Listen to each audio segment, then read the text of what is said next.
liyudhhirahu 'ala ad-dini kullihi wa kafa billahi syahida. Asyhadu an la ilaha illallah wahdahu la syarikalah wa asyhadu anna nabiyyana Muhammadan abduhu wa rasuluhu alladzi la nabiyya ba'dah. Allahumma shalli ala nabiyyina Muhammadin wa ala alihi wa ashabihi wa man tabi'ahum bi ihsanin ila yaumil qiyamah. Amma ba'du, faqala Allah ta'ala fi kitabihil karim. A'udzu billahi minasyaitonir rajim. La tuharrik bihi lisanaka lita'jala bih. Inna 'alaina jam'ahu wa qur'anah. Fa idza qara'nahu fattabi' qur'anah. Summa inna 'alaina bayanah. Wa qala Rasulullah sallallahu alaihi wasallam, khairukum man ta'allamal qur'ana wa 'allamahu. Amma ba'du, ibu-ibu yang dirahmati Allah Subhanahu wa taala. Alhamdulillah pada siang hari ini yang mulai mendung ya. Tadi pagi cukup cerah dan panas. Alhamdulillah sore sudah mulai mendung. Ya, mendung tak berarti hujan ya. Ya, tapi mudah-mudahan kalaupun hujan, hujannya membawa manfaat buat kita semuanya. Kita lanjutkan kajian kita, kalau tidak salah surat Al-Qiyamah ya. Sekarang kita masuk ayat 16 ya. Ya, ayat ke-16 ya, silakan surat 75 ayat ke-16 ya. Ini ayat 16 ini Bu adalah paragraf kedua dari surat Al-Qiyamah. Paragraf pertama ayat 1 sampai 15 Allah menceritakan tentang hari kiamat ya, dan pengingkaran orang-orang kafir kepada hari kiamat. Dan ini sekarang kita masuk paragraf kedua tentang cerita yang lain ya. Insyaallah kita bahas ayat 16 sampai ayat 25 ya. Ini paragraf kedua. A'udzubillahi minasyaitonir rajim. La tuharrik bihi lisanaka lita'jala bih. Janganlah engkau Muhammad gerakan lidahmu untuk membaca Al-Qur'an karena dengan hendak cepat-cepat menguasainya. Inna alaina jam'ahu wa qur'ana. Sesungguhnya atas kamilah yang mengumpulkan di dalam dadamu dan yang membuatmu hafal Al-Quran tersebut. Fa idza qara'nahu fattabi' qur'ana. Maka apabila kami telah selesai membacakannya, maka ikutilah bacaan itu.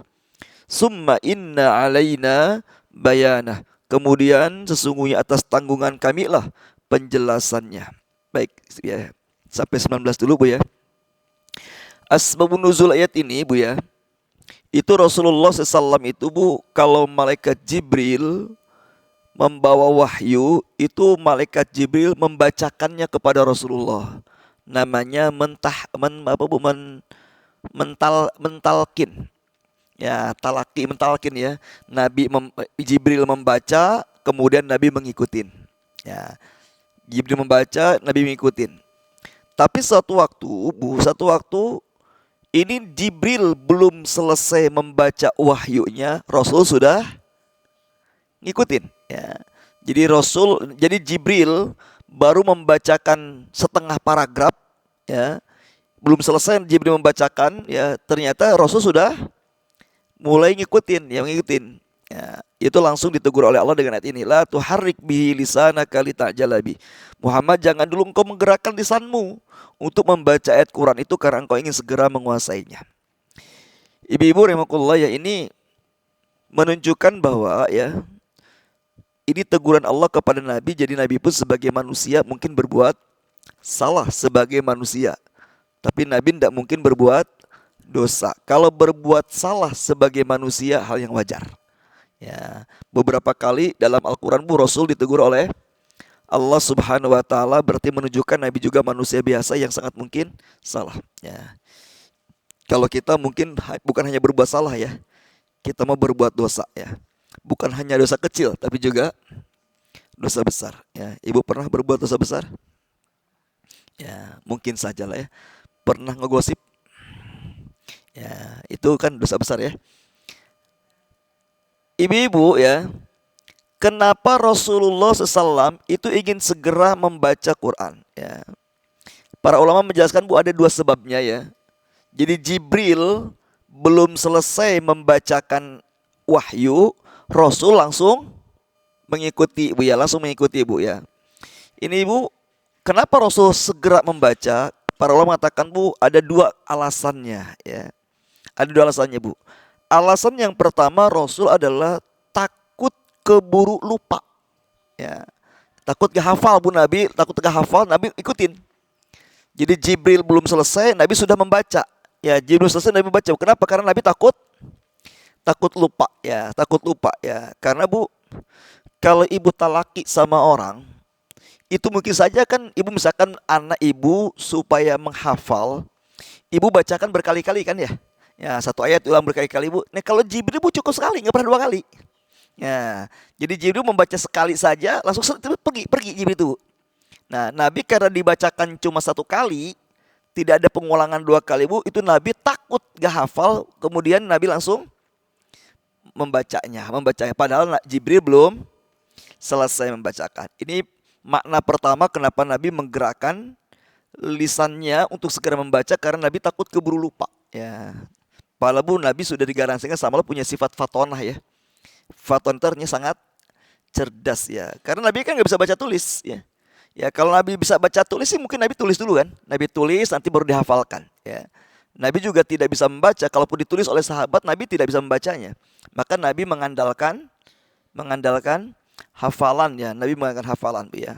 Dan ini Bu, ini kelebihan yang Allah berikan kepada orang-orang Arab ya. Ya, kelebihan yang Allah berikan kepada orang Arab Bu, itu kuat hafalannya. Ya, kuat hafalannya Bu ya. Makanya orang-orang orientalis Bu, mereka tidak percaya kalau hadis Nabi Muhammad yang jumlahnya jutaan kok bisa tercatat. Nggak percaya ya. Kenapa? Karena mereka tidak punya tradisi menghafal ya. Sementara dalam Islam itu Bu, turun di Arab itu karena orang Arab itu punya kelebihan itu kuat hafalannya. Ya, kuat hafalannya. Bayangkan Bu ya, orang Arab itu jangankan urusan agama Bu, urusan nasab saja, urusan nasab. Ya. Ibu hafal berapa tingkatan ke atas? Nama ayah hafal, nama kakek hafal, nama ayahnya kakek masih hafal, nama ayahnya kakek-kakek, udah. Ya. Tapi kalau orang Arab Bu, itu sampai ke Nabi Adam bisa hafal. Ya. Bagi orang Arab itu ya, makanya Bu Nabi Muhammad, nasab Nabi Muhammad itu sampai kepada Nabi Adam ya. Makanya kalau orang Arab sekarang Bu yang dia bernasab ke sini Bu, yang udah ribuan tahun Bu hafal, itu wajar karena orang itu kuat hafalannya. Dan ini Bu yang tidak dimiliki oleh orang lain Bu ya. Makanya Bu, menghafal itu dalam Islam tradisi mencari ilmu yang paling efektif ya, daripada menulis Bu ya. Makanya para ulama itu Bu, kalau belajar ke guru itu Bu, mereka menghafal dulu baru menulis. Kalau kita kan gurunya belum selesai menjelaskan udah langsung tulis kan ya. Karena takut lupa. Orang dulu enggak Bu, dia dengarkan dulu baru ditulis ya. Ya, itu lebih nempel Bu ya, lebih nempel ya. Ya, itu yang pertama Bu ya. Jadi Rasul Bu kenapa lebih cepat menggerakkan lisannya, karena takut lupa ya. Makanya kata Allah, inna alaina jam'ahu wa Qur'an. Tenang Muhammad, kami akan membuat kamu hafal kok ya. Kami akan membuat kamu hafal. Itu ayat ke-17-nya. Nah yang kedua Bu, para ulama mengatakan kenapa Rasul lebih cepat menggerakkan lisannya saat Jibril belum selesai membaca. Karena kata para ulama Bu, Rasul itu sangat cinta kepada Al-Quran, jadi ingin cepat-cepat membacanya ya, sangat cinta sama Al-Quran ya. Dan ini juga Bu menjadi dalil Bu, salah satu bukti kita cinta kepada Allah adalah rajin membaca Al-Quran ya. Karena surat cinta itu adalah Al-Quran Bu ya. Jadi kalau Ibu ya, kalau zaman dulu Bu ya, orang-orang dulu ya yang pernah, kalau ibu kangen sama anak ya, atau kangen sama suami, atau sama ya orang pacaran, nauzubillah ya, orang pacaran Bu, itu kalau kan surat-suratan ya. Surat-suratan kan dia, bukan pakai WWN kan, surat-suratan dia. Ya, kalau lagi kangen sama orang yang dicintai gimana Bu? Ya, biasanya suratnya dibaca lagi ya. Itu karena itu bukti cinta. Nah, sama Bu, cinta kepada Allah pun itu membaca Al-Quran. Makanya Ibu ya, orang-orang yang mencintai Allah pasti dia tidak akan pernah bosan membaca Al-Quran. Jadi Nabi itu kenapa lebih cepat menggerakkan lisannya, karena Nabi ingin segera membaca saking cintanya kepada Al-Quran ya. Saking cintanya kepada Al-Quran ya. Utsman bin Affan mengatakan Bu ya, lau taharat qulubuna ma syabi'na min kalabi rabbina. untuk mengukur hati kita ini baik atau tidak. Ya, salah satu cara mengukur hati kita ini bersih dari keburukan atau tidak, setidaknya keburukannya ada lah, tapi tidak banyak ya. Ya, apakah hati kita ini orang baik atau tidak, Bu? Kata Utsman, itu cara mengukurnya adalah ketika baca Quran. Semakin bersih hati seseorang dari keburukan, maka dia semakin tidak pernah bosan membaca Al-Quran. Ya, jadi kata Utsman, Bu, lau toharat kulubuna masyabi'na min kalami rabbina. Kalau hati kita bersih, maka kita tidak akan pernah bosan dengan firman Allah membaca Quran. Insya Allah ini ahli Quran semua, insya Allah, Bu ya. Insya Allah ya. Ya, makanya nanti di bulan Ramadan, Bu ya, di bulan Ramadan salah satu ibadah unggulan kita adalah perbanyak membaca Al-Quran. Bukan membaca Quran, Bu, tapi perbanyak membaca Al-Quran sebagai bukti bahwa kita cinta kepada Allah Subhanahu wa taala ya. Makanya, Bu, di dalam Al-Quran, Bu, ciri orang yang beriman kepada Al-Quran itu adalah tilawah.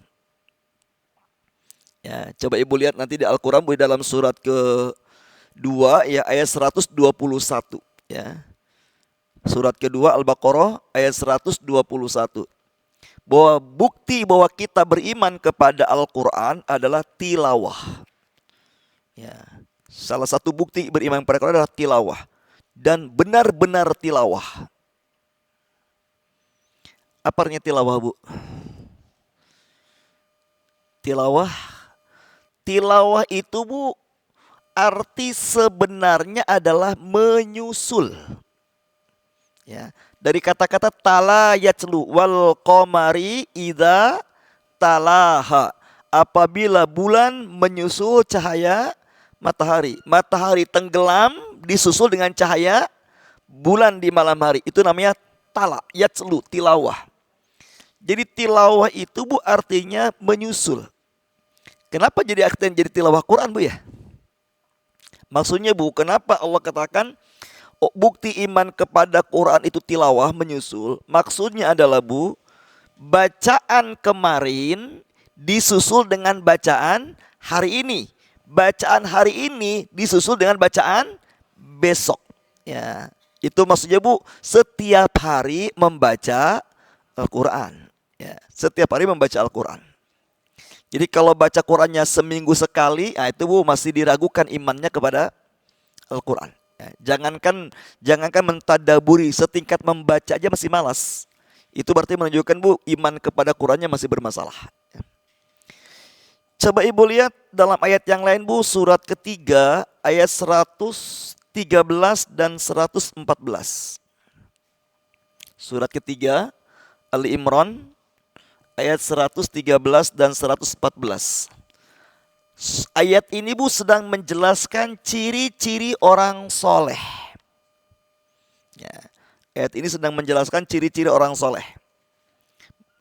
Kalau kita ingin disebut orang soleh, maka ayat ini harus ada pada diri kita ciri-cirinya. Saya bacakan, Bu ya, ayat 113-nya. Allah mengatakan mereka itu tidak seluruhnya sama. Di antara ahli kitab ada golongan yang jujur. Mereka senantiasa membaca ayat-ayat Allah, berarti kalau kita Quran, pada malam hari. Dan mereka sujud, itu sholat malam. Ya. Dalam ayat 13 itu, ciri orang soleh adalah jujur, tidak pernah dusta. Yang kedua, senantiasa membaca ayat-ayat Allah Al-Quran di malam hari terutama. Yang ketiga, mereka selalu sholat malam. Ya, selalu sholat malam, Bu. Ayat 114-nya Ibu silakan baca saya sendiri ya. Karena kata di ujungnya, Bu, ujung ayat 114-nya, mereka itu termasuk orang-orang yang soleh ya. Jadi Allah sebutkan dalam ayat 113-nya, Bu, ada 3 ciri orang yang soleh itu, Bu. Yang pertama, selalu jujur, tidak pernah dusta. Ya. Yang kedua, senantiasa selalu membaca ayat-ayat Allah Al-Quran. Dan yang ketiga, selalu sholat malam. Ya. Berarti, Bu, kalau ada orang yang rajin ibadah tapi malas baca Quran, itu masih diragukan kesolehannya. Ya, masih diragukan kesolehannya. Paling cepat menghatamkan Quran berapa hari, Bu? paling cepat? Ya, Rasulullah mengatakan Bu, menghatamkan Quran tidak boleh lebih cepat dari 3 hari. Ya, paling cepat 3 hari. Tapi kalau di bulan Ramadan, semua ulama sepakat Bu, boleh menghatamkan Quran setiap hari. Sanggup Ibu menghatamkan setiap hari Bu? Seperti Imam Syafi'i, kalau di bulan Ramadan hatam Qurannya 60 kali. Imam Syafi'i itu 60 kali. Masya Allah. Siang sekali, malam sekali. Ya, ada yang mau mengalahkan Imam Syafi'i Bu? Ya, coba ya, silakan aja Bu ya.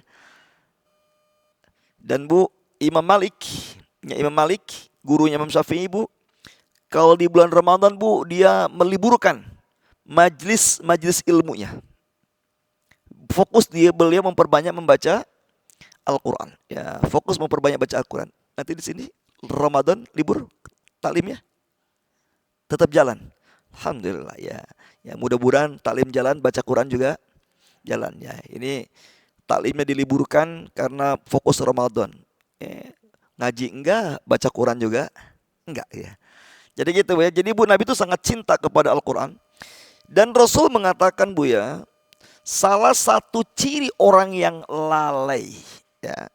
Dalam hadis riwayat Muslim, Nabi mengatakan Bu, ciri-ciri orang yang lalai ternyata Bu jauh dari Allah. Ya. Salah satu ciri orang lalai adalah Bu, dia tidak sanggup membaca Quran di malam hari walau cuma 10 ayat. Rasul mengatakan Bu, bacalah Al-Quran di malam hari walau 10 ayat, maka engkau termasuk orang yang qanitin. Ya, engkau termasuk orang yang tidak lalai. Jadi kalau ada orang Bu di malam hari, dia tidak sanggup baca Quran 10 ayat saja nggak sanggup Bu, maka dia di mata Allah sudah terhitung orang yang lalai. Ya, jadi 10 ayat minimal, 10 ayat itu nggak susah, nggak banyak Bu ya, sedikit ya. Ya, baca Al-Kahfi saja. Ya, kan kita dianjurkan setiap malam baca surat Al-Kahfi ayat 1 sampai 10, belum lagi Al-Muluk 30 ayat Bu ya. Itu pun saja nggak sanggup dilakukan. Ya, itu termasuk orang-orang yang lalai. Tapi kalau ibu membaca Quran semalam itu sebanyak 100 ayat, ya, kata Rasulullah SAW Bu, dalam hadis tersebut lanjutannya kata Nabi, siapa yang mampu membaca Quran 100 ayat dalam semalam, maka dia termasuk orang yang qanitin, orang yang taat. Maksudnya Bu, kalau ibu baca Quran di malam hari sebanyak 100 ayat, maka pahalanya ibu seperti sholat sepanjang malam. Masya Allah ya. Maka kalau bisa Bu, baca Quran di malam hari jangan kurang dari 100 ayat Bu, 100 ayat ya, supaya kita mendapat pahala sholat sepanjang malam ya. Karena Bu, baca Quran yang paling terbaik itu di malam hari ya, yang paling terbaik itu di malam hari ya. Bukan berarti di siang nggak boleh Bu, tetap bahasa siang pun bagus. Tapi yang paling terpenting, yang paling penting Bu, jangan pernah meninggalkan baca Quran di malam hari ya. Karena Bu, perintah membaca Quran, ayat pertama yang menyuruh kita baca Quran Bu, itu perintahnya adalah baca Quran di malam hari ya. Coba ibu lihat dalam surat ke-73 Bu ya. Surat 73 ayat 1 sampai ke-6.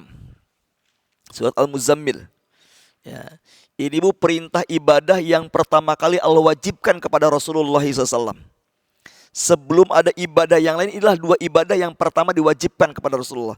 Surat 73 ayat 1 sampai 6. Ya ayyuhal muzammil qumil laila illa qalila nisfahu awin kusminhu qalila aw zid alaihi warattilil qur'ana tartila. Inna sanulqi alaika qaulan tsaqila inna nasyiatal laili asyaddu wat'an wa aqwamu qila. Bu, ini surat yang turun kepada Nabi setelah Al-Alaq. Jadi Nabi pulang dari Gua Hira Bu, ketakutan yang luar biasa, minta diselimuti ke istrinya Khadijah. Lagi Nabi berselimut Bu, bahasa kita apa Bu ya? Bahasa kita Bu, ketakutan yang luar biasa ya. Begitu pulang ke rumah minta diselimutin Bu, turun ayat ini. Hei yang berselimut bangun. Ya, suruh bangun malam Bu, sholat malam. Kemudian setelah sholat malam bacalah Al-Quran. Jadi Bu, ayat ini menjelaskan perintah sholat malam dan perintah membaca Al-Quran. Saya tanya Bu, ketika turun ayat ini Qurannya sudah ada atau belum? Sudah ada. Tapi baru surat Al-Alaq ayat 1 sampai 5 saja. Ini kan surat kedua yang turun kepada Nabi, Bu. Ya, jadi surat pertama Al-Alaq ayat 1 sampai 5. Nah, surat keduanya, Bu, ada perintah langsung suruh baca Quran. Padahal Qurannya baru ada 5 ayat pertama, Bu. Itu berarti menunjukkan, Bu, perintah membaca Al-Quran sudah ada sebelum Qurannya ada. Ya, ini berarti menunjukkan apa, Bu?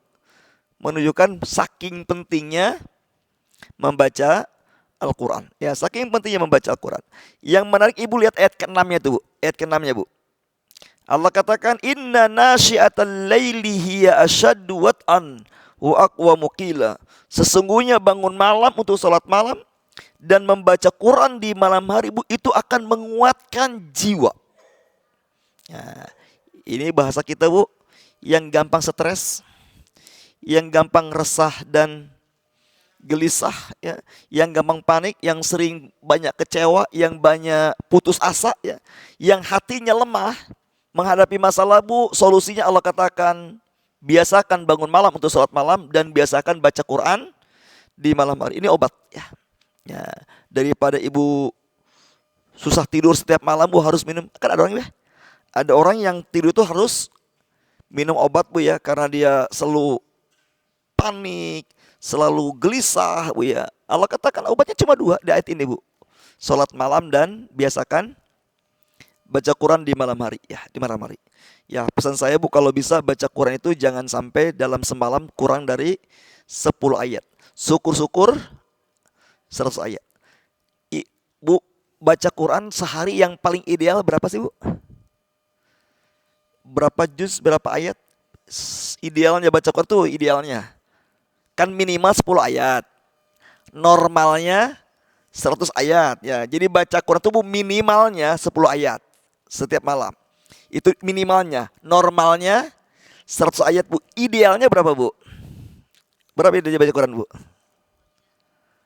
Ya, Masya Allah, Bu. Jawaban para sahabat Nabi seperti Utsman bin Affan, ya, seperti Khalid bin Walid, Bu, ketika ditanya berapa banyak kita baca Quran dalam sehari, jawabannya bukan pakai angka.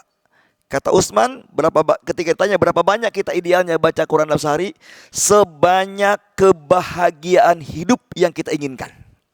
Masya Allah. Sebanyak kebahagiaan hidup yang kita inginkan, ya. Kalau Ibu ingin bahagia, ya banyak baca Quran. Ya, dalam periwayat yang ini dikatakan, Bu, sebanyak pertolongan Allah yang kamu butuhkan. Semakin kita butuh pertolongan Allah, semakin banyaklah membaca Al-Quran, ya. Saya yakin, Bu, tidak ada di antara kita yang tidak ingin bahagia, ya. Ya, tidak ada yang tidak ingin bahagia, Bu. Makanya kata Utsman, kalau kamu ingin bahagia, apa yang harus kamu lakukan? Perbanyaklah membaca Al-Quran. Berapa banyak, Bu? Sebanyak kebahagiaan yang kita inginkan. Ya, jadi jangan aneh kalau orang yang jarang baca Quran, Bu, hidupnya banyak tidak bahagia. Karena membaca Quran itu adalah obat penyakit yang ada di dalam hati. Syifaan lima fis sudur, kata Allah. Bacaan Quran itu obat penyakit yang ada dalam hati. Ya, gampang panik, gampang suuzon, gampang hasud, gampang sebel, gampang dongkol, gampang kesel, gampang baper. Ya. Kan orang yang gampang baper itu kan gak bahagia, Bu, ya. Ya, gampang tersinggung, Bu, itu kan hatinya mentalnya lemah. Maka kata Allah, kuatkan mentalnya dengan memperbanyak membaca Al-Quran. Jadi sekali lagi, Bu, ya, jadi Rasulullah alasan kedua kenapa Nabi tadi membaca Qurannya, Jibril belum selesai, kemudian Rasul sudah membaca. Kata Ibnu Jarir, dikatakan, Bu, karena Rasulullah saking cintanya kepada Al-Quran, ya. Ibu cinta Allah, kata Allah, Bu, kalau kita cinta Allah ikutin Nabi. Qul in kuntum tuhibbunallaha fattabi'uni. Kalau kamu cinta Allah, ikutilah Nabi. Nah, salah satu perbuatan Nabi yang harus kita ikuti adalah rajin membaca Al-Quran, ya. Karena itu ada orang yang sangat cinta kepada Al-Quran. Masya Allah, Bu, Utsman bin Affan itu pernah sholat witir 1 rakaat. Ibu biasanya kalau sholat witir berapa rakaat, Bu? Ya, 1 atau 3, Ibu, kalau sholat witir? 3. Ya. Berapa surat yang dibaca? 3 rakaat 3 surat. Ya, per rakaat 1 surat. Utsman bin Affan Bu pernah sholat witir cuma 1 rakaat yang dibaca Bu 1 Quran. Dari Al-Baqarah sampai An-Nas 1 Quran. Kenapa begitu Bu? Karena Utsman merasa sayang. Jadi Bu gak mau ruku, lagi nikmat gitu Bu. Ya lagi nikmat. Makanya Bu para ulama mengatakan Bu, carilah hatimu ya. Para ulama mengatakan Bu, carilah hatimu di 3 waktu. Carilah hatimu di 3 waktu kata para ulama Bu. Nah, Masya Allah Bu, saya dapatkan ilmu ini dulu ya tahun berapa ya, waktu saya umroh tuh ya di Masjid Nabawi, ada syekh yang ceramah, saya dapat ilmu ini Bu ya. Itu umroh pertama saya Bu ya. Umroh pertama itu dapat materi ini nih. Ada syekh yang ceramah dapat materi ini. Dia bilang carilah hatimu di 3 waktu. Yang pertama Bu, cari hati kita yang pertama saat zikir atau membaca Quran. Saat membaca Quran Bu, kalau kita cepat capek, cepat bosan baca Quran Bu, memang kita belum punya hati katanya. Ya, adapun hati, kalau belum punya hati ya sedang bermasalah. Ya. Jadi Bu kalau cepat bosan ya, kan hari ini kan banyak orang-orang Bu yang rajin main HP, ya bisa berjam-jam, sampai di rumah punya tempat favorit, deket colokan, ya. Nah, karena main HP sambil ngecas Bu ya. Bahkan di tempat tidur aja suka ada colokannya sekarang ya. Ya Bu. Tapi kalau baca Quran pun tidak sanggup berlama-lama. Ya. Itu yang pertama. Ya, cari hatimu ketika membaca Quran atau berzikir. Yang kedua Bu, para ulama mengatakan cari hatimu ketika mendengarkan nasihat. Jadi kalau kita nggak suka dengan nasihat Bu, memang kita nggak punya hati. Justru orang-orang yang soleh itu Bu justru senang dinasihati ya. Maaf Masya Allah Bu ya. Orang-orang dulu mah kalau ketemu dengan ulama yang soleh itu pasti minta nasihat. Seperti sahabat ketika berjumpa dengan Nabi Bu selalu minta nasihat. Sampai mengatakan ya Rasulullah ra'ina, ya Allah bimbinglah kami ya Rasulullah. Kemudian kalimat ra'ina dipelesetkan sama orang-orang Yahudi dengan kata-kata ru'una, maka Allah mengatakan sekarang jangan kata-kata ra'ina tapi unzurna. Jadi Bu sahabat tuh kalau ketemu Nabi ya Rasulullah unzurna, perhatikan kami, maksudnya nasihatin kami. Dari itu Bu tradisi orang-orang saleh dulu Bu kalau ketemu ulama minta nasihat. Orang-orang sekarang Bu ketemu ulama yang terkenal yang soleh minta foto ya. Minta foto ya, minta difoto ya. Ya minta selfie Bu ya. Harusnya minta nasihat Bu ya. Harus minta nasihat. Karena Bu orang-orang yang hatinya bersih adalah senang dengan nasihat ya, senang nasihat. Nah, yang ketiga Bu, kata para ulama ya, untuk mencari hati kita Bu, yang ketiga lah saat sendirian. Saat sendirian. Ibu pernah sendirian di rumah? Pernah atau sering? Sering. Ya, kasihan deh lu. Ya. Ibu-ibu saat sendirian. Nah, kalau saat sendirian Bu, gimana cara ngukurnya? Kata Syekh tadi mengatakan Bu, cara ngukurnya 2 Bu. Apa yang kamu rasakan dan apa yang kamu lakukan saat sendirian. What are you feeling and what are you doing? Kira-kira itu ya. Apa yang kamu rasakan? Ada orang Bu yang bete kalau sendirian di rumah. Bosen. Sehingga Bu mohon maaf Bu ya, ada orang Bu yang seorang perempuan bekerja keluar rumah Bu, itu bukan hanya karena butuh duit, tapi karena bosan di rumah. Killing time namanya ya. Masya Allah Bu ya. Jadi saat sendirian apa yang kita rasakan? Kalau kita merasa nyaman, merasa tenang, damai, itu tanda bagus tuh. Tapi yang kedua Bu, apa yang dilakukan ya. Makanya kata Rasulullah Bu, kata Imam Syafi'i Bu ya, tanda iman kita bagus itu adalah saat sendirian. Apa yang dirasakan dan apa yang dilakukan. Bu, Nabi kalau sholat tahajud, kalau sholat kakinya sampai bengkak-bengkak, sholat berjamaah atau sholat sendirian Bu? Sholat sendirian. Justru ketika sendiri Bu meningkatkan amal solehnya. Ya, itu tanda keikhlasan. Ya, tingkatkan amal solehnya. Jadi mohon maaf Bu ya, mohon maaf sekali ya. Ada seorang istri, suaminya nggak ada di rumah, main HP, tidur, terus nonton TV ya. Begitu saya pulang, sebentar Pak ya, aku baca Quran dulu Pak ya. Ya. Ya, bukannya melayani suami ini malah baca Quran. Nah, gitu kira-kira Bu ya. Jadi Yusuf perbanyak ibadah itu saat sendirian. Itu tanda keikhlasan ya. Tanda keikhlasan ya. Nah, jadi Bu, ini ciri orang yang hatinya hidup. Satu, dia senang zikir dan baca Quran. Yang kedua, dia senang dengan nasihat. Yang ketiga, saat sendirian dia meningkatkan kualitas dan kuantitas ibadahnya ya. Ya mohon maaf Bu ya. Di bulan Ramadan ada fenomena ibu-ibu tuh rajin baca Qurannya kalau tadarusan bareng-bareng di masjid. Tapi kalau di rumah malas ya. Dia baca terus Quran bersama di masjid ya nggak masalah, perkara yang bagus ya. Tapi harusnya saat sendirian di rumah dia harus lebih banyak lagi baca Qurannya, lebih banyak lagi baca Qurannya. Baik Bu ya, itu yang yang terbaik membaca Quran itu berapa banyak idealnya kita baca Quran. Kata Utsman, sebanyak kebahagiaan yang kita inginkan. Coba Ibu lihat ayatnya Bu ya. Lihat dalilnya Bu ya. Dalam surat ke 35 Allah sebutkan Bu, ada 3 syarat menjadi orang yang tidak pernah merugi dalam hidupnya. Surat 35 surat Fatir ya. Ayatnya ayat ke-29. Surat 35 ayat 29.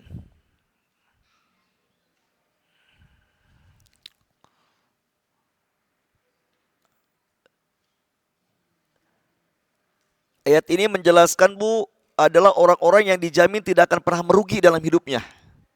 Tidak akan pernah menderita hidupnya. Artinya akan diberikan selalu kebahagiaan. Innalladzina yatluna kitab Allah. Sesungguhnya orang-orang yang tilawah kitab Allah. Di Quran Bu tidak pernah mengatakan kata-kata kiroah. Selalu kalimat yang digunakan adalah tilawah. Apa tadi tilawah Bu? Menyusul. Artinya bacaan hari ini disusul dengan bacaan besok disusul terus menerus Bu. Jadi tiap hari baca Quran maksudnya. Itu namanya tilawah. Sesungguhnya orang-orang yang senantiasa tilawah kitab Allah, mendirikan sholat dan berinfak dari sebagian rezekinya secara diam-diam dan terang-terangan, mereka adalah orang-orang yang mengharapkan perniagaan yang tidak pernah rugi. Maksudnya Bu, hidup kita ini Allah gambarkan seperti berniaga. Yang namanya orang berniaga, berbisnis, ingin rugi atau ingin untung Bu? Untung ya. Jadi kita sedang berbisnis dengan Allah. Karena setiap apa yang kita lakukan Allah mesti bayar ke kita. Ibu beramal soleh dibayar dengan pahala dan kebaikan. Kita berbuat buruk juga Allah akan bayar dengan keburukan ya. Akan bayar dengan keburukan. Hal jazaul ihsani illal ihsan. Setiap kebaikan yang kita lakukan pasti akan dibayar dengan kebaikan oleh Allah. Wa jazau sayyiatin sayyiatu misluha. Setiap keburukan yang kita lakukan akan dibalas dengan keburukan. Jadi Bu, hidup kita ini sedang berbisnis dengan Allah. Maka dalam bahasa ayat yang lain Bu, Allah katakan berikanlah kepada Allah dengan pinjaman yang baik. Jadi Bu, kita pinjamkan pada pinjaman yang baik Bu. Karena kalau kita sedang berbuat baik, Allah tuh punya hutang sama kita yang harus Allah bayar. Nah Allah katakan Bu dalam ayat ini, Allah katakan mau orang-orang yang senantiasa tilawah, orang-orang yang senantiasa menjaga sholatnya, dan orang-orang yang senantiasa berinfak, mereka adalah orang-orang yang tidak akan pernah rugi dalam perniagaannya. Masya Allah Bu. Kira-kira Bu, antara sholat dengan baca Quran Bu, lebih utama mana? Ya, saya ulangi Bu ya. Antara sholat dengan baca Quran Bu, lebih utama mana Bu? Lebih besar mana pahalanya? Sholat. Tapi menariknya Bu di sini Bu, yang Allah sebutkan baca Quran dulu, baru sholat. Kenapa begitu Bu? Gimana? Kenapa Bu yang Allah dahulukan baca Quran dulu Bu, baru sholat? Padahal Bu sholat jelas lebih utama pahalanya. Kira-kira gimana Bu? Jawabannya sederhana Bu. Orang yang menjaga sholatnya belum tentu menjaga tilawahnya. Bener gak Bu? Orang yang gak pernah meninggalkan sholat 5 waktu, belum tentu dia tidak pernah meninggalkan baca Quran. Tapi kalau orang-orang yang senantiasa menjaga tilawah, itu pasti juga menjaga sholatnya. Gitu ya. Ya mohon maaf Bu ya, orang-orang yang rajin 5 waktu ke masjid, Bapak-Bapak Bu, belum tentu tiap hari baca Quran. Bahkan Bu, tidak sedikit mungkin Bu orang yang sholat 5 waktunya ke masjid ternyata belum bisa baca Quran. Mungkin gak Bu? Sangat mungkin. Makanya Bu, kalimat tilawah didahulukan karena Bu, orang yang senantiasa menjaga tilawahnya itu pasti menjaga sholatnya. Tapi orang yang senantiasa menjaga sholatnya belum tentu menjaga tilawahnya. Oke Bu ya.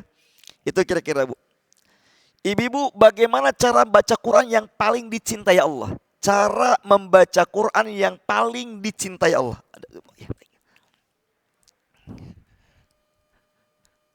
Terima kasih. Ibu ya.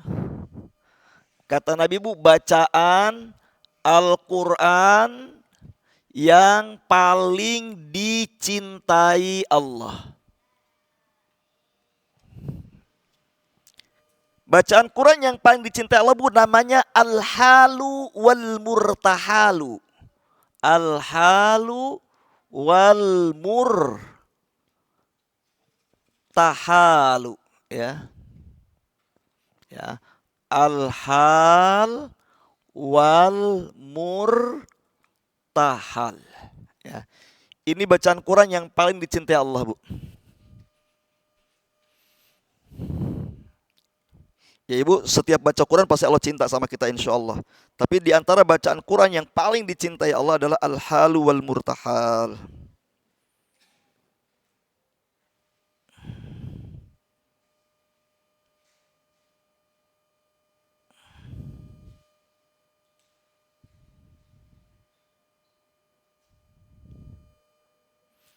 Apa kira-kira Bu artinya Bu Al-Halu wal Murtahal Bu?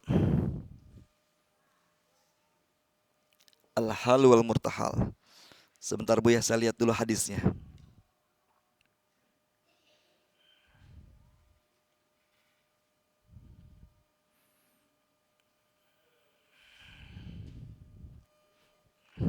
Ya.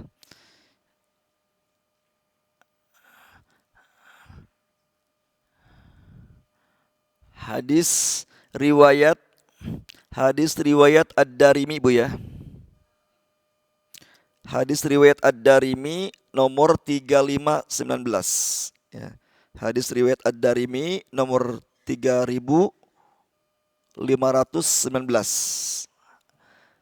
Ibu-ibu ya, Al-Halu wal Murtahal itu adalah yang membaca dari awal surat berurutan sampai akhir surat, kemudian setelah hatam mengulang lagi dari pertama. Jadi Bu, Al-Hal wal Murtahal adalah Bu yang membaca Qurannya secara berurutan dari awal sampai akhir. Begitu akhir, ulang lagi dari awal sampai akhir lagi, ulang lagi dari awal Bu. Itu namanya Al-Hal wal Murtahal. Jadi Bu, bacaan Quran yang paling Allah cintai Bu bukan yang loncat-loncat. Ya, bukan yang loncat ya. Ini mah ada orang baca Quran Bu ayat-ayat pilihan aja ya. Surat-surat pilihan aja, tapi yang lain gak dibaca. Ya itu juga bagus, berarti dia masih mau baca Quran. Tapi bacaan Quran yang paling dicintai Allah adalah Al-Halu wal Murtahal, ya. Ya usahakan Bu kalau bisa hatam Quran itu Bu jangan lebih dari 40 hari. Ya. Dalam hadis yang disebutkan Nabi Bu, ya paling lambat menghatamkan Quran itu 40 hari. Ibu hatam 40 hari? Insya Allah lah Bu ya. Sehari 1 juz, ada spare waktu 10 hari ya. Ya. Itu kalau bisa Bu paling lambat menghatamkan Quran itu Bu 40 hari.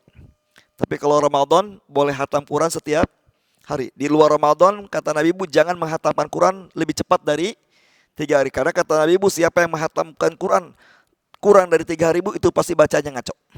Ya, pasti bacanya ngaco. Maka sunnahnya sehari 10 juz berarti Bu ya. Sanggup 10 juz Bu? Sanggup lah insya Allah Bu ya. Sanggup insya Allah Bu ya. Ya, apalagi bulan Ramadan ya. Baik Ibu ya, kembali ke tema yang tadi Bu ya. Kembali ke tema yang tadi, bahwa Rasulullah SAW Bu kenapa terlalu cepat menggerakkan lisannya saat Jibril belum selesai membaca? Karena 2 alasan tadi. Nabi takut apa tadi? Takut lupa. Yang kedua, Nabi saking cintanya kepada Al-Quran ya. Nah mudah-mudahan kita pun termasuk orang yang Kalau kita mah cepat lupa mah udah biasa ya. Ya, menghafal ayat 5, ayat 3 lupa ya. Makanya Bu, kalau ada orang yang punya prinsip gini Bu, kalau banyak hafalan, banyak lupa. Sedikit hafalan, sedikit lupa. Biar nggak lupa gimana Bu? Nggak usah menghafal ya. Biar nggak ada yang lupa, Bu, nggak usah menghafal. Ya, nggak ada, nggak usah. Tapi Masya Allah Bu, orang-orang yang tidak ada hafalan Quran di hatinya, orang-orang yang tidak ada hafalan Quran di hatinya Bu, kata Nabi, bagikan rumah yang roboh. Ya, jadi Bu, orang-orang yang di hatinya tidak ada hafalan Quran sama sekali Bu, itu seperti rumah yang roboh. Kalau rumah yang roboh ada manfaatnya nggak Bu? Gak ada manfaat. Jadi orang-orang yang nggak punya hafalan Quran Bu, yang nggak ada manfaatnya hidupnya di mata Allah Bu. Dan saya yakin ibu ini pasti punya hafalan, pasti. Ya, Al-Fatihah hafal. Terus apa lagi Bu? Trikul hafal. Oh banyak lah ibu mah, banyak hafalnya, banyak banget lah ya. Ya apalagi inna atau inna kan ya, sudah ngolotok lah ya. Ya. Kalaupun surat Al-Fil belum hafal, surat Gajah belum hafal, ya minimal yang lebih kecil lah Al-Baqarah ya, sapi betina lah ya, sudah hafal ya. Atau surat semut hafal. Baik ya ibu, itu ayat ke-16. Kemudian Bu, ayat 17-nya Allah katakan, Inna alaina jam'ahu wa qur'ana. Sesungguhnya Muhammad, kamilah yang akan mengumpulkan, yang menjadikan kamu hafal bacaan Quran itu di dadamu. Jadi Ibu ya, ternyata Bu ya, hasil penelitian, tidak semua orang punya talenta menghafal Quran. Jadi jangan dipaksa anak kita kalau nggak hafal Quran Bu, jangan dipaksa. Memang tidak semua orang punya talenta. Khalid bin Walid, ya sahabat Nabi Bu, itu nggak banyak hafalan Qurannya. Khalid bin Walid nggak punya hafalan Qurannya Bu.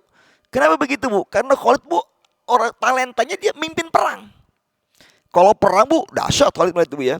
Khalid bin Walid itu Bu, dari mulai kafir sampai masuk Islam, kalau dia jadi panglima perang Bu, Masya Allah menang terus. Karena memang dia punya keahlian dalam memimpin perang. Tapi Khalid Bu, sedikit hafalan Qurannya.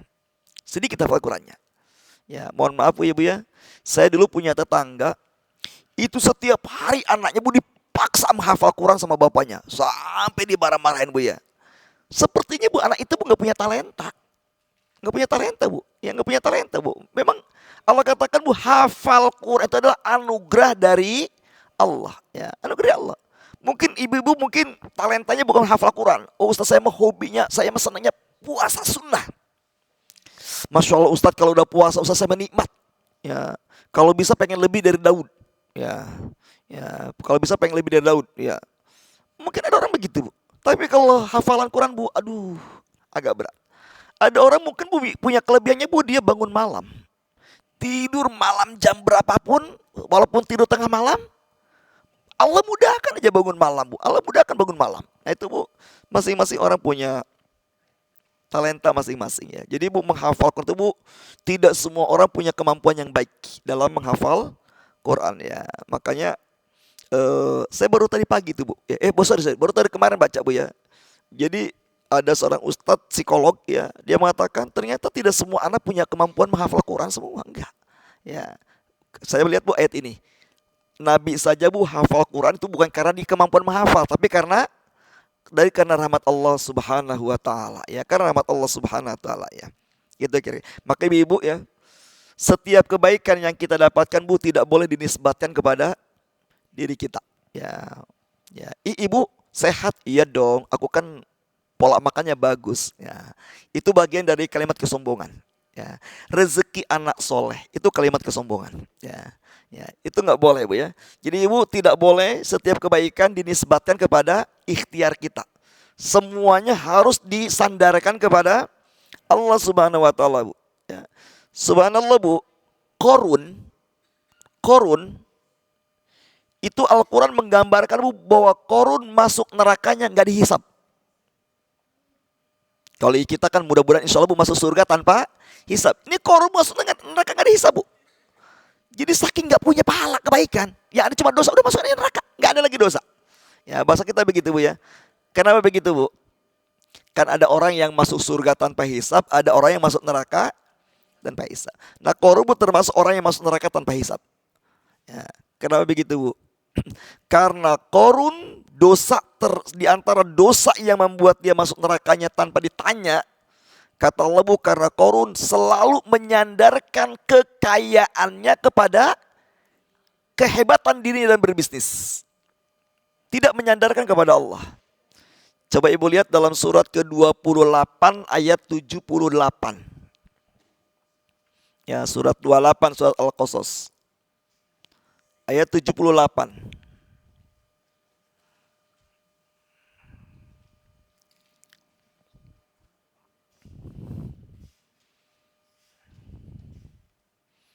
Ibu membangun bisnis, alhamdulillah bisnisnya Allah berikan kemudahan dan kesuksesan, mendapatkan keuntungan yang besar bu. Sandarkanlah kepada Allah, jangan sandarkan kepada diri kita. Nanti ibu boleh lihat bu ya, nanti cari searching di Google bu ya, tentang hadis bu, ada 3 orang yang buta, yang botak, dan yang punya penyakit kulit. Ya, nanti ibu searching di Google, kisah orang buta, botak, dan penyakit kulit. Ya, itu hadisnya panjang tuh bu, hadisnya panjang bu. Ya ibu searching nanti di Google ya. Bayangkan bu, itu di antara 3 ini bu, hidupnya susah, Allah berikan kemudahan rezeki kepada mereka sampai kaya raya bu. Lalu Allah ingin menguji mereka dengan datanglah seorang miskin, itu malaikat ya, yang memberikan kekayaan, yang Allah titipkan untuk memberikan kekayaan kepada 3 orang ini bu. Si orang miskin bu datang kepada orang botak. Si orang miskin datang kepada orang, bukan orang belang, penyakit kulit bu ya bu ya. Minta sumbangan lah, karena dia sedang safar alasannya. Apa jawabannya? Jawabannya dia bilang, kewajibanku lebih banyak daripada hartaku. Maksudnya walaupun aku kaya, tapi aku punya banyak kebun kewajiban. Mohon maaf, aku belum bisa ngasih. Si orang miskin ini bu, yang dulu juga nyamar ketika mereka susah jadi manusia, itu malaikat ya. Kata si orang miskin ibu yang menyamari malaikat, aku kenal sama kamu, perasaan dulu kamu miskin deh, kamu botak ya, yang satu lagi kamu dulu penyakit kulit ya, lalu Allah mengkayakan kepadamu. Jawabannya apa? Jangan sembarangan ya, kekayaan yang aku punya ini warisan dari orang tuaku, dan ini adalah hasil jerih payahku. Jadi dia tidak menyandarkan kepada Allah bu. Akhirnya bu didoakan, kalau engkau bohong, semoga Allah mencabut nikmat ini. Ternyata bu tidak lama kemudian, yang botak kembali botak kepala rambutnya, yang penyakit kulit kembali muncul penyakit kulit bu, dan Allah cabut lagi semua kekayaannya. Karena dia dihukum Allah karena menyandarkan nikmat kepada dirinya dan kepada orang tuanya. Tapi begitu orang ini datang kepada orang buta bu, ya, ketika diminta apa jawabannya? Dulu saya miskin, dulu saya buta, lalu Allah memberikan karunia kepadaku dengan harta yang kamu lihat ini semuanya. Kalau engkau memang butuh rezeki, ambil semaumu, ini milik Allah semuanya. Masya Allah bu, ternyata orang yang mantan buta ini bu, karena menyandar kepada Allah bu, akhirnya Allah perbanyak lagi rezekinya. Makanya bu ya, jangan suka menyandarkan kenikmatan kepada diri sendiri. Jangan jadi follower Qarun ya. Ya, jadi bu, jangan jadi follower Qarun ya. Kita sering dengar kalimat sederhana bu ya, soal bercanda ya. Rezeki anak soleh. Di balik suami yang sukses, ada peran istri di belakangnya. Kalimat syirik itu bu. Kalimat syirik bu ya. Yang benar bu, di balik laki-laki yang sukses, ada mantan yang menyesal ya. Di balik laki-laki yang sukses, ada mantannya yang menyesal. Jadi nggak boleh bu ya. Ada lagi orang mengatakan kalimat syirik ini bu ya. Usaha tidak pernah mengkhianati hasil. Seolah-olah hasil itu adalah buah dari usaha. Itu syirik bu. Menyandarkan nikmat kepada selain Allah. Ya.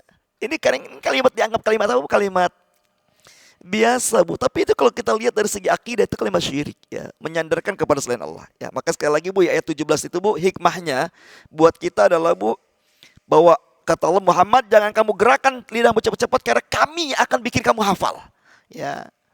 Kami akan bikin kamu hafal, bukan karena kamu mengulang-ulang bacaan, tapi kami akan bikin kamu hafal ya, gitu kira-kira bu. Ini berarti menunjukkan bahwa hafal Quran itu bu, bukan karena kerajinnya dia menghafal ya. Ikhtiar harus, tapi tidak semua orang diberikan talenta di sana ya, talenta di sana ya. Anak saya Bu yang laki-laki ya di pesantren hafal 6 juz, tapi karena ini memang bukan talenta ya. Sekarang Bu suruh menghafal lagi berat ya. Ya, maka saya tidak paksa dia menghafal Quran, yang penting saya paksa Bu dia belajar isi Qurannya ya. Yang penting belajar isi Qurannya Bu. Karena Bu orang dulu lebih dahulu memahami Quran dan mengamalkan lalu menghafal, orang sekarang ya, menghafal enggak, mengamalkan juga enggak gitu ya. Masya Allah. Umar bin Khattab Bu, itu hafal surat Al-Baqarah. Umar bin Khattab Bu, itu hafal surat Al-Baqarah Bu, butuh waktu 8 tahun. Bukan dia lemot Bu, bukan. Tapi kata Umar Bu, aku akan menghafal ayat setelah aku amalkan. Ya, jadi aku amalkan dulu baru aku hafalkan ya. Tapi bukan berarti salah ya menghafal Quran, berarti salah Bu. Bagus menghafal Quran ya. Karena Rasul pun Bu memberikan penghargaan kepada Ummu Sulaim. Ummu Sulaim itu Bu seorang wanita yang anaknya meninggal dunia ya, kemudian suaminya pulang dari safar Bu, itu Ummu Sulaim menyembunyikan kalau anaknya sudah meninggal. Dia melayani suaminya dengan baik, bahkan dia bisa melayani suami di tempat tidur sampai suami puas. Padahal anaknya sedang meninggal Bu. Disembunyikan dulu Bu. Ya, bisa kita begitu Bu? Bisa enggak? Ya, kadang-kadang berat lah Bu Ibu ya. Mohon maaf Bu ya, ibu-ibu di sana mah anaknya sakit aja, sakit, agar ibunya ada riuh Bu, ditoel sama suaminya, ih nggak tahu ada lagi sakit juga ini, gitu kan ya. Ya kalau Ummu Sulaim Masya Allah Bu ya, luar biasa ya. Ya, nanti Ibu searching aja di Google tuh ya, kisah Ummu Sulaim, ya Masya Allah tuh Bu ya. Dan Nabi memuji Ummu Sulaim Bu, memuji Ummu Sulaim sampai mendoakan Ummu Sulaim Bu. Akhirnya Ummu Sulaim punya anak bernama Abdullah. Dari Abdullah ini Bu, kemudian punya anak 9 anak. Ke-9 anak Abdullah, berarti cucunya Ummu Sulaim Bu. Ke-9-nya Bu hafal Quran. Hafal Quran Bu. Jadi hafal Quran juga diberikan penghargaan yang luar biasa oleh Rasulullah Sallallahu Alaihi Wasallam Bu ya. Bersyukurlah anak-anak kita yang punya kemampuan hafal Quran. Baik, kita masuk ke ayat 18-nya Bu. Fa idza qara'nahu fattabi' Qur'anah. Apabila kami selesai membacanya, maka ikutilah bacaan itu. Yang dimaksud kami di sini siapa Bu? Jibril. Bukan Allah kan? Tapi Allah katakan sesungguhnya kami, maksudnya Allah. Padahal Bu yang membacakan adalah Jibril, bukan Allah Bu, tapi bahasanya Allah, kami. Kenapa begitu Bu? Ini hikmahnya Bu ya. Hikmahnya Bu, ada 3 hikmah kalau Allah menggunakan kata kami. Dan ini bantahan Bu kepada orang-orang yang tidak faham bahasa Arab, mengatakan Tuhannya Islam juga banyak. Buktinya menggunakan kata kami.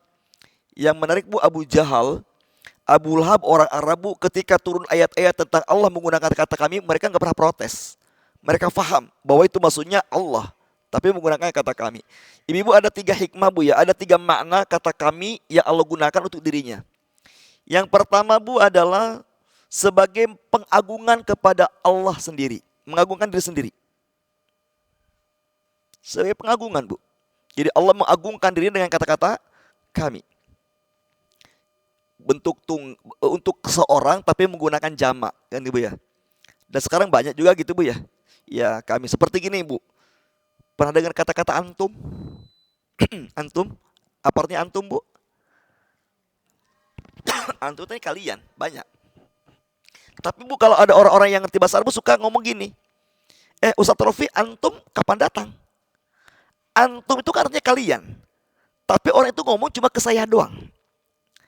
Berarti Bu ketika dia mengatakan kata antum kepada saya sendiri Bu, maksudnya dia sedang memuliakan saya. Ya, dan itu biasa Bu ya. Ya dalam tradisi Arab itu biasa. Antum kapan datang? Antum kapan pergi? Ya, padahal itu kepada seorang. Antum itu artinya kalian. Kalau kamu kan anta.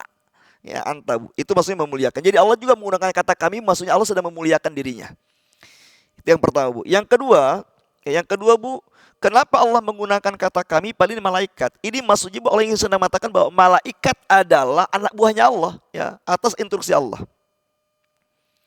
Jadi malaikat itu adalah anak buah Allah, pesuruh Allah kira-kira. Maka menggunakan kata kami. Ya, sobat Ogi ya, seorang gubernur tanya, ini siapa yang bangun masjid ini? Kata gubernur, kami yang bangun. Gubernurnya nggak yang bangun? Bukan kan, tapi saya yang bangun. Ya tukang bangunan kan ya, tukang bangunan kan ya. Tapi tukang bangunan atas instruksi gubernur, itu menggunakan kata kami. Jadi malaikat itu pesuruh Allah, Bu, ya. Seperti misalkan wa nahnu aqrabu ilaihi min hablil warid. Kami itu lebih dekat daripada urat nadi. Itu maksudnya malaikat. Jadi kalau Al-Qur'an ada kata-kata kami itu yang maksudnya para malaikat. Ya, kenapa menggunakan kata-kata kami? Karena malaikat adalah pesuruh Allah. Seperti Bu Jibril yang membacakan Quran kepada Nabi, tapi kata Allah, Muhammad, kami dulu yang baca, baru kamu ikut bacaan. Padahal itu kami itu Jibril, Bu. Kenapa menggunakan kata kami? Itu maksudnya Allah diwakili oleh malaikat. Nah yang ketiga, Bu, maksud Allah menggunakan kata kami adalah, Bu, itu berarti perbuatan itu ada keterlibatan makhluk. Perbuatan Allah yang melibatkan makhluk. Allah, Bu, ketika menciptakan Adam menggunakan kata-kata aku akan menjadikan khalifah di muka bumi bernama Adam. Aku, kata Allah, Bu. Aku. Berarti ada makhluk gak yang terlibat di dalamnya, Bu? Gak ada. Tapi ketika Allah menciptakan kita menggunakan kata kami. Kenapa menggunakan kata kami, Bu? Karena ada makhluk yang terlibat dalam proses kejadian kita, yaitu ibu dan bapak kita. Seperti, Bu, Allah menurunkan Quran, Bu, inna anzalnahu fi lailatul qadar. Sesungguhnya kami menurunkan Al-Quran pada malam Lailatul Qadar. Di situ yang menurunkan Allah itu Jibril, Bu. Tapi kenapa Allah menggunakan kata kami, Bu? Karena di situ Allah menurunkan Quran melibatkan makhluk lain, ya. Jadi gitu, Bu. Jadi Al-Quran kalau Allah menggunakan kata kami itu maksudnya tiga, ya. Allah sedang mengagungkan dirinya, Allah sedang diwakili oleh para malaikat pesuruh Allah, atau yang ketiga, Bu, Allah ketika menggunakan kami ada makhluk yang terlibat dalam perbuatan Allah itu. Jadi nggak usah disamain ya. Oh, orang Islam juga Tuhannya banyak. Buktinya menggunakan kata kami, Bu. Dan yang menarik, Bu, Abu Jahal, Abu Lahab gak pernah ngomong begitu. Karena mereka ngerti bahasa Arab, Bu. Kata kami dalam bahasa Arab, Bu, tidak harus berbilang banyak, ya. Tidak harus berbilang banyak. Ibu-ibu, dari ayat 18 ini, Bu, ada dua hikmah yang bisa kita ambil. Faiza qara'nahu fattabi' Qur'ana. Ada dua hikmah yang kita ambil, Bu. Yang pertama, ibu-ibu, ya. Kalau kita baca Quran bareng-bareng, ya, kalau kita baca Quran bareng-bareng, Bu, ya. Kalau niatnya satu surat dibaca bareng, Bu, yang terbaik adalah, Bu, dipimpin oleh seorang. Misalkan bisa Bismillahirrahmanirrahim, ibu baca Bismillah, ya. Kemudian Yasin, ibu bilang Yasin. Wal Quran, itu yang terbaik. Itu yang terbaik, Bu. Kenapa begitu, Bu? Ibu pernah nggak lihat orang tahlilan, Bu? Pernah? Baca Yasin kan? Bareng-bareng kan? Subhanallah, Bu, ini problemnya kalau baca Quran bareng-bareng, apalagi ngebut-ngebutan kan, Bu, problemnya, Bu, ada yang batuk, batuk kan dia, sehingga dia ketinggalan baca satu ayat, dibaca nggak ayat itu, Bu? Kadang-kadang dilewat ayat itu, loncat karena ikut bareng dengan yang lain, kan jadi problem kan? Jadi problem, Bu, ya. Apalagi, Bu, yang pegang mic-nya yang batuk, ya, Yasin wal Quranil hakim innaka lamil. Tiba-tiba dia batuk, Bu. Begitu batuk, jamaahnya kan sudah ayat 10. Dia tadi pas batuk ayat ke-7. Itu bukan jamaah ayat 10, Bu. Itu ayat 8, 9 dia lewat. Langsung ke 10. Itu problemnya.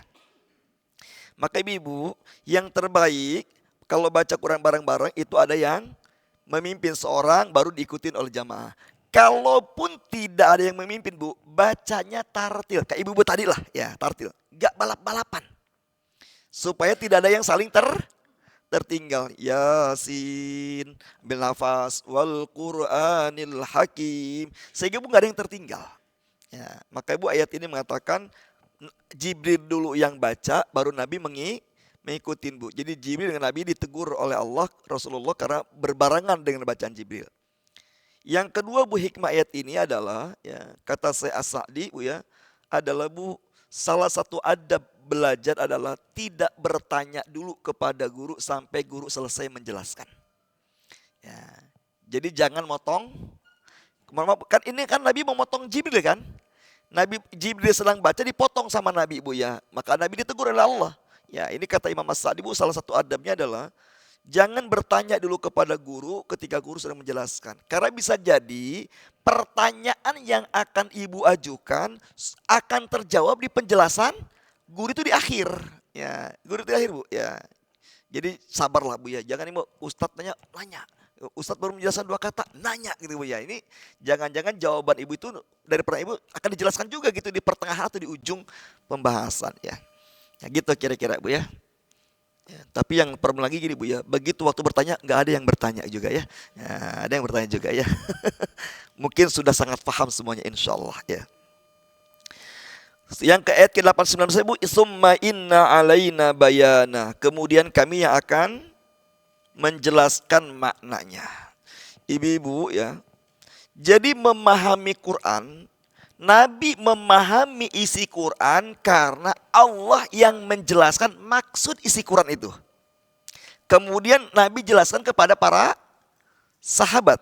Nah, sahabat jelaskan kepada tabi'in, terus dan seterusnya Bu sampai ke kita Bu. Ini maksudnya adalah Bu, jangan sampai Bu, kita mengatakan ini juga ada dalilnya kok. Pernah nggak begitu Bu? Masya Allah Bu, kalau cuma mengatakan ini bunyi dalilnya, iblis juga Bu, ketika tidak mau sujud kepada Adam, pakai dalil nggak Bu? Pakai dalil, ada hujahnya, ada alasannya, ada gurunya. Engkau ciptakan aku dari api, dia dari tanah.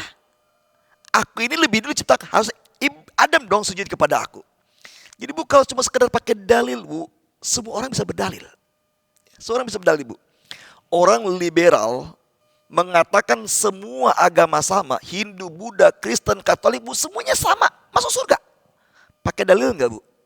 Pakai dalil. Apa dalilnya Bu?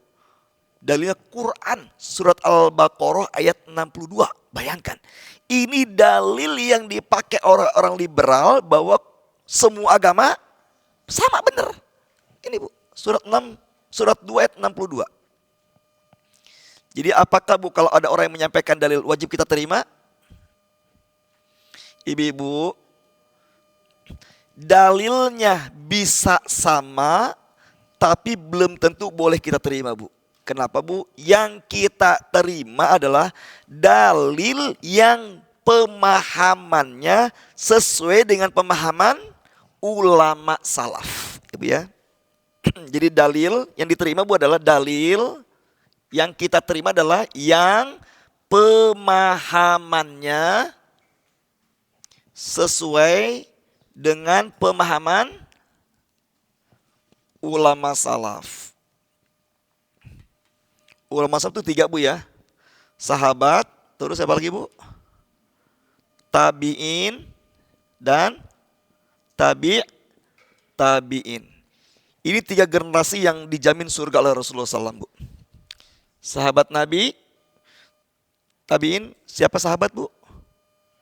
Yang berjumpa dengan Nabi dan beriman kepada Nabi kan ya. Dan meninggal dalam keadaan beriman. Walaupun jumpa dengan Nabi, kalau nggak beriman bukan sahabat Bu. Abu Jahal kan jumpa Nabi juga, tapi tidak beriman. Ar-Rajal Bu, berjumpa Nabi, beriman kepada Nabi, tapi matinya kafir, murtad. Maka tidak disebut sahabat. Jadi sahabat itu ciri 3 Bu syaratnya. Berjumpa dengan Nabi, terus beriman kepada Nabi, dan meninggal dalam keadaan beriman. Itu syaratnya Bu. Itu namanya sahabat. Tabi'in berarti mereka yang berjumpa dengan sahabat. Ya. Kalau sahabat jumpa dengan Nabi, kalau tabi'in jumpa dengan sahabat. Kalau tabi'in jumpa dengan tabi'in. Bu ya. Ini contohnya Imam Malik. Ya. Tabi'in Bu, contoh yang terakhir adalah Imam Ahmad Ibnu Hanbal. Ahmad Ibnu Hanbal itu di sini nih Bu, tabi'in. Gurunya Ahmad Ibnu Hanbal namanya Imam Syafi'i. Imam Syafi'i juga tabi'in Bu. Imam Syafi'i berguru kepada Imam Malik. Imam Malik ketemu dengan sahabat. Berarti Imam Malik tabi'in. Jadi Bu, ini namanya generasi ulama salaf. Karena ini generasi yang dijamin kebenarannya oleh Rasulullah Bu. Yang dijamin surga. Maaf Bu, ada seorang ustadz profesor mengatakan jilbab tidak wajib. Pakai dalil enggak Bu? Pakai dalil Bu. Tapi dalil yang dia pakai sesuai enggak dengan pemahaman salaf? Tidak Bu, maka kita terima. Kita terima. Itu Bu, summa inna alaina bayana. Kata Allah, Muhammad, aku yang akan menjelaskan isi Quran itu kepadamu. Maka Ibu, Allah yang menjelaskan kepada Nabi, kemudian Nabi menjelaskan kepada para sahabat. Karena Bu, hadis itu fungsinya adalah menjelaskan Quran. Ada nggak kelompok orang yang tidak menerima hadis, Bu? Namanya ingkar sunnah. Atau kelompok Quraniyun. Mereka mengatakan tidak perlu hadis, cukup Quran saja, Bu. Kalau cukup Quran saja, Bu, gimana kita sholat? Allah cuma mengatakan dirikan sholat. Di Quran, Bu, ada kalimat ruku dan sujud aja. Jam berapa sholat, bacaannya apa, berapa rakaat, dijelaskan di mana, Bu? Hadis. Di Quran dikatakan, Bu, orang yang sakit boleh tidak berpuasa. Quran. Kalau nggak pakai hadis, Bu, kenapa ibu nggak puasa? Lagi sakit. Sakit apa? Sakit panu. Bisa. Bisa, Bu, kan? Bisa. Dijelaskan oleh apa, Bu? Sakit apa yang boleh nggak puasa? Kan ada dalam di hadis, kan? Di Quran dikatakan, Bu, orang yang musafir boleh tidak sholat. Boleh tidak puasa. Ya, bahkan, Bu, sangat dianjurkan orang yang musafir itu tidak puasa. Orang sakit, wanita hamil, wanita menyusui, Bu, boleh tidak berpuasa. Tapi berpuasa lebih baik kalau sanggup. Tapi orang musafir, Bu, itu sunnahnya tidak berpuasa. Walaupun dia sanggup. Ya, gitu. Nah, ibu berangkat, Bu Elvira berangkat umroh dari Bogor ke Mekah, itu perjalanannya itu gak usah puasa. Kapan puasanya? Nanti kalau sudah nyampe sana. Setelah perjalanan, Bu, sunnahnya batal. Ya, walaupun ibu kuat. Karena ini bonus dari Allah. Allah paling suka diambil bonusnya. Ibu pulang mudik ke Jawa ya tanggal 25 Ramadan, Bu. Selama perjalanan nggak usah puasa. Itu sunnahnya, afdolnya. Ya. Ibu kalau mudik puasa enggak? Ibu kalau mudik puasa enggak? Tetap puasa. Padahal, Bu, afdolnya tidak puasa. Walaupun tetap diganti. Nah, Al-Quran mengatakan, Bu, orang musafir boleh tidak puasa. Bu Mary, kok Bu Mary gak puasa? Aku kan musafir. Dari mana? Dari rumah kemana? Condet itu bukan condet, ini nih apa namanya? Ini hotel apa namanya? Mall apa namanya? Mall apa? Ke Ayun. Aku kan musafir. Dari kemana? Dari rumah ke Ayun. Kan musafir juga, Bu, ya. Musafir juga kan, ya. Nah, Ibu, jadi kalau nggak pakai hadis, terus kita memahami musafir terus gimana? Ya, gitu, Bu, ya. Jadi jangan sampai Bu, makanya harus pemahaman ulama salaf, ya. Maka hadis tidak boleh ditolak. Karena, Bu, Allah menjelaskan Quran kepada Rasulullah, Rasulullah menjelaskan Quran kepada sahabat. Nah, itu Nabi merincinya. Kan Allah nggak langsung jelaskan ke kita, kan? Kepada Rasulullah, kan. Nah, itulah yang disebut dengan hadis. Maka nggak boleh kita menolak hadis, ya. Nggak boleh kita menolak hadis, Bu. Maka ibu-ibu, ya, metode memahami Quran, belajar Quran itu gini, Bu. Pertama dibacakan, kemudian kita baca, kemudian kita memahami artinya, memahami maknanya. Jadi, Bu, dibacakan dulu. Ya, dibacakan, ya, habis itu dibacakan, ibu baca sendiri, ya. Ibaratnya gini, Bu. Ibu belajar baca Quran kan tahsir, kan, dicontohin sama guru, kan? Ya, a, ba, ya. Ini begini jelaskan. Karena itu dijelaskan, ibu baru baca sendiri. Setelah ibu lancar baca, harus naik. Jangan cukup hanya bisa membaca, tapi juga belajar memahami isinya, ya. Karena orang yang rajin baca Quran, Bu, belum tentu dapat hidayah. Ya, karena Allah katakan, Bu, yang akan dapat hidayah adalah yang mentadaburi Quran. Afala yatadabbarunal Qur'ana am ala qulubin aqfaluha. Apakah mereka tidak mentadaburi Quran atau hati mereka terkunci? Jadi, Bu, ada orang yang rajin baca Quran, Bu, tapi belum tentu dapat hidayah. Buktinya, saya pernah pengalaman, Bu. Saya punya pengalaman, Bu. Ada 2 ibu datang ke rumah saya curhat, Bu, ya, di minggu yang sama. Dua-duanya ibu ini, Bu, korban KDRT suaminya. Bahkan yang satu, Bu, bukan hanya verbal tapi fisik. Subhanallah, Bu. 2 ibu ini yang curhat sama saya, Bu, dua-duanya suaminya hafal 30 juz. 30 juz. Hafal 30 juz, Bu. Bahkan yang satu ini, Bu, yang suka mukul itu, Bu, dia punya pesantren tahfiz di mana-mana. Cabangnya banyak. Subhanallah. Tapi ke istrinya KDRT, galak. Saya pernah Bu punya teman Bu, hafal 30 juz Bu, tapi pelitnya minta ampun. Pelitnya minta ampun Bu. Pelitnya minta ampun. 30 juz hafal ya. Kenapa begitu Bu? Karena dia tidak memahami isinya. Ya gitu Bu ya. Jadi orang yang hafal Quran belum tentu mendapat hidayah Bu. Senukur Gronya hafal Quran gak Bu? Senukur Gronya yang menghancurkan Aceh itu kan pura-pura jadi muslim, dia hafal 30 juz Bu. Tapi karena dia untuk kepentingan dunia, ya Bu ayah merusak Aceh kan. Kan Aceh itu kan Bu satu negara, satu daerah yang dulu Bu yang tidak bisa ditaklukkan oleh Belanda. Akhirnya dia tanya gimana cara Quran Aceh? Ya, orang itu hanya nurut sama ulama. Kuliahlah senukur Gronya Bu ke Arab Saudi Bu. Masya Allah, ini orang Belanda tapi pura-pura masuk Islam ya, masuk Islam Bu ya. Jadi senukur Gronya Bu hafal Quran Bu tapi tidak dapat hidayah ya. Karena dia memahaminya pun bukan untuk dakwah tapi untuk menghancurkan Aceh ya. Subhanallah Bu ya. Rocky Gerung Bu, kalau kita dengar Bu, kadang-kadang Rocky Gerung itu Bu kalau baca menceritakan Islam tuh bagus banget Bu ya. Tapi dapat hidayah enggak Bu? Belum dapat hidayah ya. Jadi pinter belum juga tentu dapat hidayah, apalagi tidak pinter ya. Gitu kira-kira Bu ya. Pinter aja belum dapat hidayah apalagi tidak pinter. Ya kira-kira demikian Bu ya. Ini udah 2:30, baru sampai ayat 19 ya. Ya, jadi hari ini baru ayat sampai 19 ya.